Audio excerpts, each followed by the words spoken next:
الحمد لله رب العالمين نحمده ونستعين به ونستهديه ونصلي ونسلم على أشرف الخلق وأكرم الرسل من بعث رحمة للعالمين أشهد أن لا إله إلا الله وحده لا شريك له وأشهد أن محمدا عبده ورسوله أرسله الله تعالى بالهدى ودين الحق ليظهره على الدين كله ولو كره المشركون.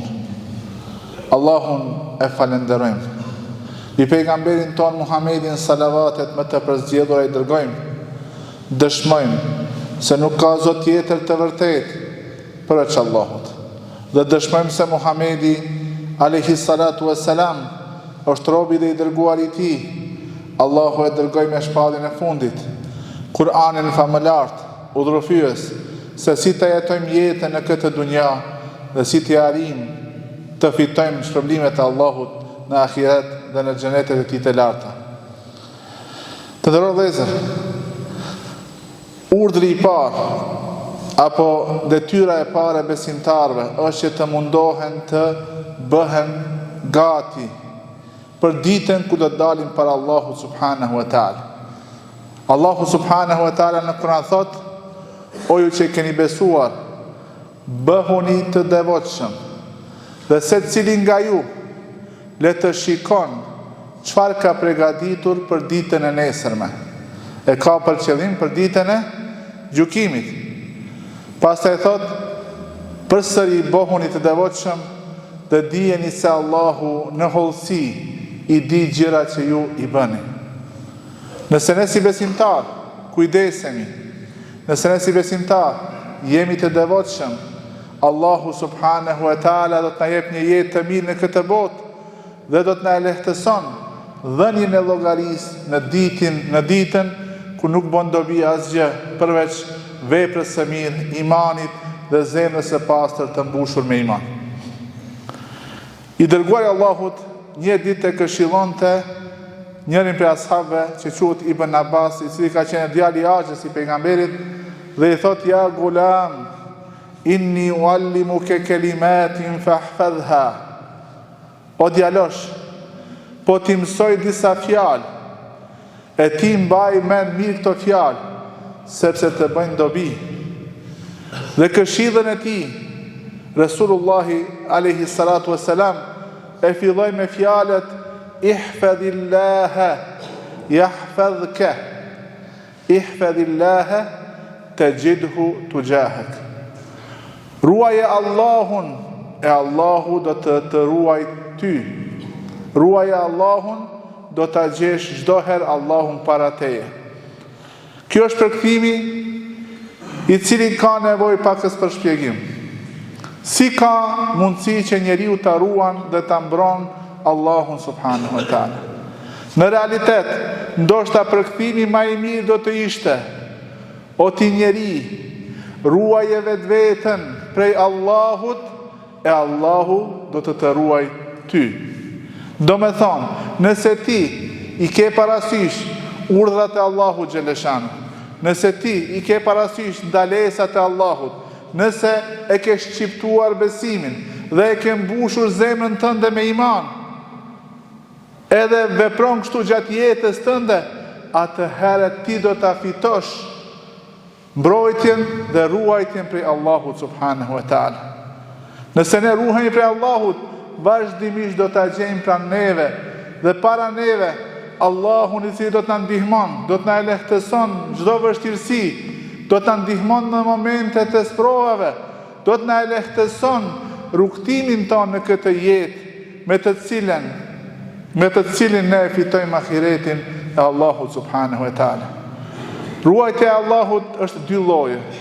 Ruajtja dhe mbrojtja që ka të bëjë me këtë dunja, ku Allahu na mbron neve, mbron trupin ton prej smundjeve, mbron shpirtin ton, e mbron pasurinë ton, i mbron fëmijët ton. Për këtë flet ajeti ku Allahu xheleshanu thot: "Lahu muaqibatu min bayni yadayhi wa min khalfihi yahfazunahu min amrillah." Allahu dërgon melek që ndrohen ditën dhe natën para njeriut dhe mbrapa njeriut, do me thonë nga çdo anë, e mbrojnë atë me urdhër të Allahut subhanahu wa ta'ala. Me urdhër prej kujt? Prej Allahu xhalla shanuhu wa xhalla xjalaluhu. Dhe kjo mbrojtje është po ashtu mbrojtja që e ka kërku i dërguari Allahut Muhamedi sallallahu alaihi wasallam në lutjen e tij të njohur, që është pjesë e dhikrit të mëngjesit dhe mbrëmjes, ku thot Allahumma hfadhni min bayni yadayya, o Allah më mbro nga përpara, wa min khalfi, dhe nga mbrapa, wa an yamini, dhe nga e djathta, më mbro nga e majta, më mbro nga lart, dhe me madhrin tënde kërkoj që të mbrohem, që të mos më ndodhi diçka nga poshtë. Mos të befasohem me ndonjë fatkeqësi e cila vjen nga poshtë.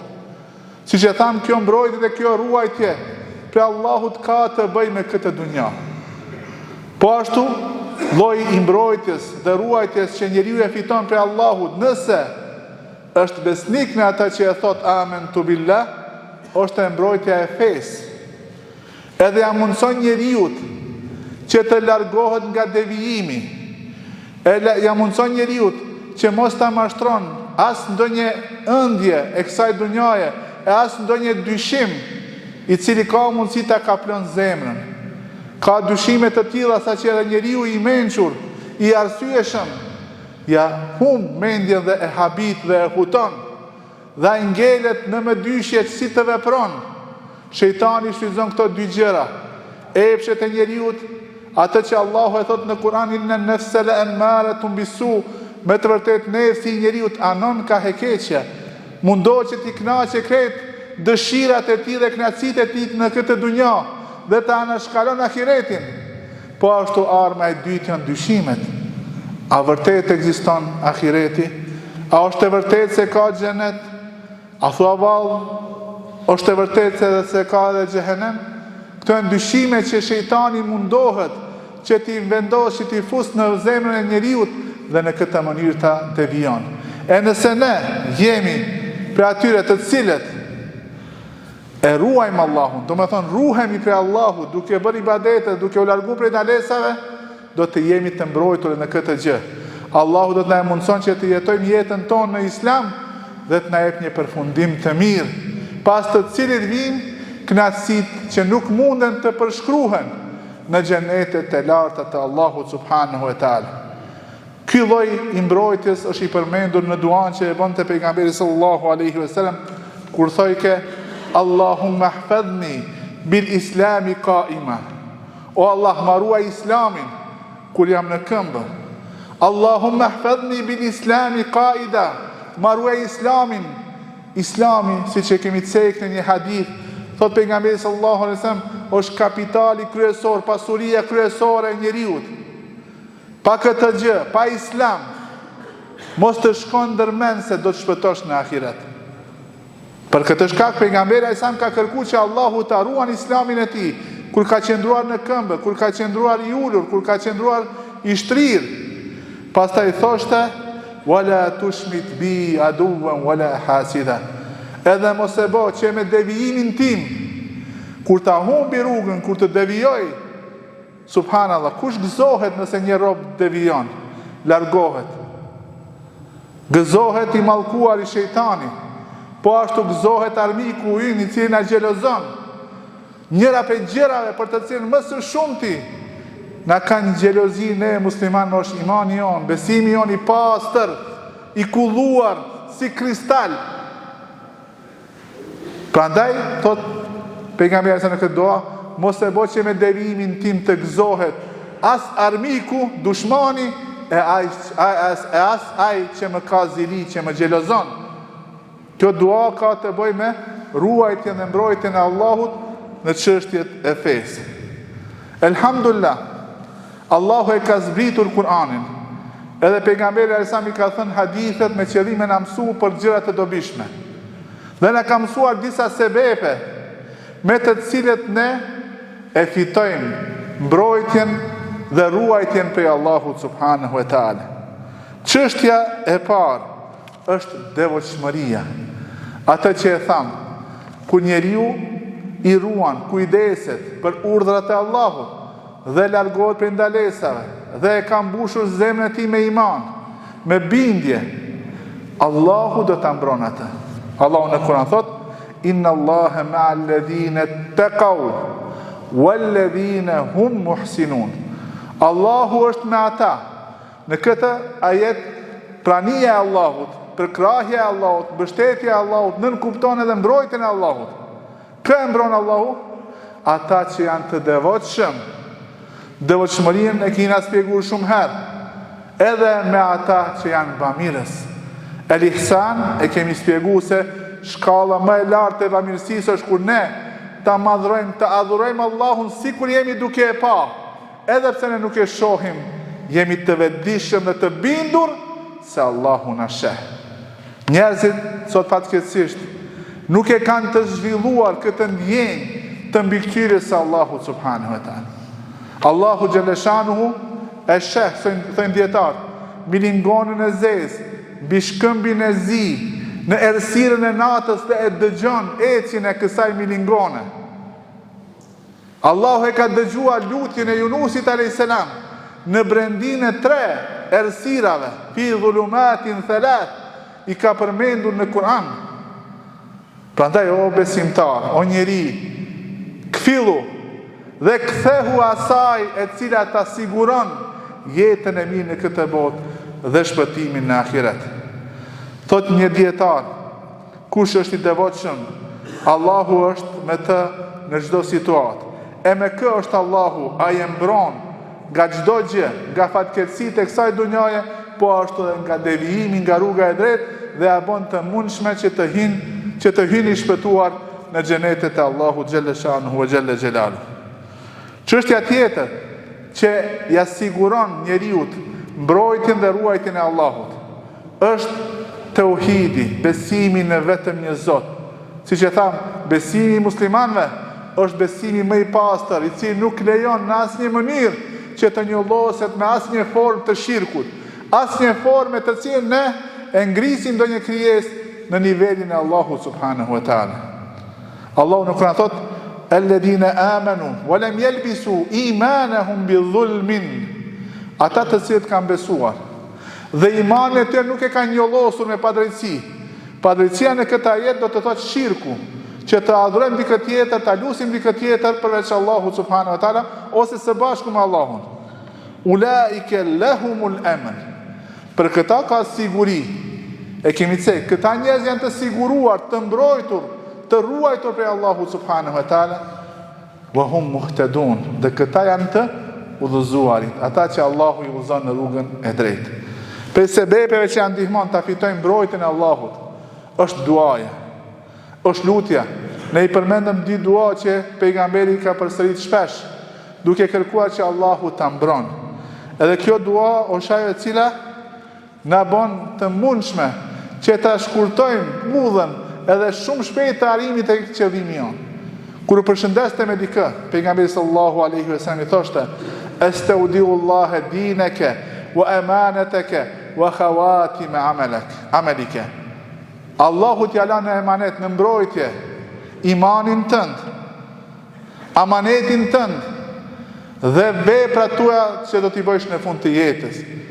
Që do me thonë, e lusë Allahun që vazhdimisht me të mbrojt duke ta mundësuar që ti të jesh për atyre që e praktikojnë fenë, të jesh për atyre që e kanë kuptuar amanetin e fjalës la ilaha illallah, dhe e zbatojnë deri në fund të jetës, edhe Allahu në lusë që të jetë përfundimi yt me vepra të mira, vepra që i do Allahu subhanahu wa taala. Për gjërave që i ndihmojnë njeriu që ta fiton mbrojtjen e Allahut është edhe përmendja, dhikri, madhërimi i Allahut subhanahu wa taala. Allahu nuk na thot ela bi dhikrillahi tatma'innul qulub. Kjo zemër e cila shpesh e ranon djathtas majtas, qetësohet dhe e gjen rrugën e drejtë kur përmendet Allahu subhanahu wa taala. Tot pejgamberi sallallahu alaihi wasallam, men qala, kush thot bismillahi alladhi la yadurru ma ismihi shay'un fil ardi wala fis sama wa huwa as-sami'ul alim. Kush e thot këtë dua në emër të Allahut, me emrin e të cilit nuk na bën dëm, nuk na bën zarar, asgjë që është në qiell, asgjë që është në tokë, dhe Allahu është ai që dëgjon çdo gjë dhe din çdo gjë. nuk do t'i ndodhë diçka në befasi. Nëse këtë e thot në mbrëmje, është i mbrojtur deri në mëngjes. Nëse këtë e thot në mëngjes, është i mbrojtur deri në mbrëmje. Prej lutjet e pejgamberit sa ka qenë dhe prej dhikrit ka qenë a'udhu bi kelimati llahi tammati min sharri ma khalaq. Kërkoj mbrojtjen e Allahut me fjalët e tij të plota, me Kur'anin dhe çdo gjë që e ka thënë Allahu subhanahu taala, nga sherri i çdo gjë që e ka krijuar. Një ditë një ashab ju anku pejgamberit sallallahu alaihi wasallam dhe i tha, natën ka kafshu një akrep dhe ka vuajtur tër natën nga ky kafshim. E pejgamberi thot, ta kishe thonë këtë dua, a'udhu bi kelimati llahi tammati min sharri ma khalaq, nuk do të kishe ndodhur asgjë, do të ishe i mbrojtur nga Allahu subhanahu wa taala. Dhe prej sebepeve që i ndihmojnë njeriu që të jetë në mbrojtjen dhe në përkujdesin e Allahut është kujdesi për namazin. Allahu duke i përshkruar besimtarët në Kur'an thot, walladhina hum ala salawatihim yuhafizun. Siç e thamë në fillim, nëse ne kujdesemi, i ruajmë ibadetet, Allahu ka për të na ruajtur neve. Thot pejgamberi sallallahu alaihi wasallam, man hafadha ala salati kanat lahu nuran wa burhanan wa najatan yawm al-qiyamah. Kush kujdeset për namazin, e ruan namazin, e fal në kohën e vet, e fal ashtu si na ka mësuar pejgamberi sallallahu alaihi wasallam, e fal namazin duke i plotësuar krejt ruknet, shartet dhe pjesët e namazit. Ky namaz do të bëhet dritë për të ditën e gjykimit. Do të bëhet argument, delil, se unë kam qenë besimtar, dhe do të bëhet shpëtim për të në ditën e gjykimit. E kush nuk kujdeset, thot nuk do të bëhet as dritë, as argument, e as shpëtim në ditën e gjykimit. Edhe ky njeri do të jetë në shoqërimin e faraonit, Hamanit, edhe Umayya ibn Khalaf. Këto janë tre njerëz që i ka mashtruar dunjaja, e kanë haruar Allahun dhe i kanë dhënë përparësi shirkut dhe kufrit para besimit dhe kanë qenë në mesin e të shkatruarve në këtë botë dhe në botën tjetër. Allahun e lutim që të na ruan kudo që jemi. Na vendison për detyrat që i kemi në fen tonë. Na bën për ato që e ruajnë vetveten prej Allahut, e Allahu do t'i ruaj dhe t'i mbrojë ata. Allahu ndihmoft muslimanët kudo që janë, në lindje dhe në perëndim, dhe na bëft për atyre të cilët do të shpërblehen me xhenetin më të lartë, xhenetul firdausil ala, mbi të cilin është arshi i Allahut, xhalla shanuhu wa xhalla jalaluhu. Barakallahu li wa lakum fil Qur'anil Karim, wa nafa'ani wa iyyakum bima fihi min al-ayat wadh-dhikri al-hakim. أقول قولي هذا وأستغفر الله لي ولكم فاستغفروه إنه هو الغفور الرحيم.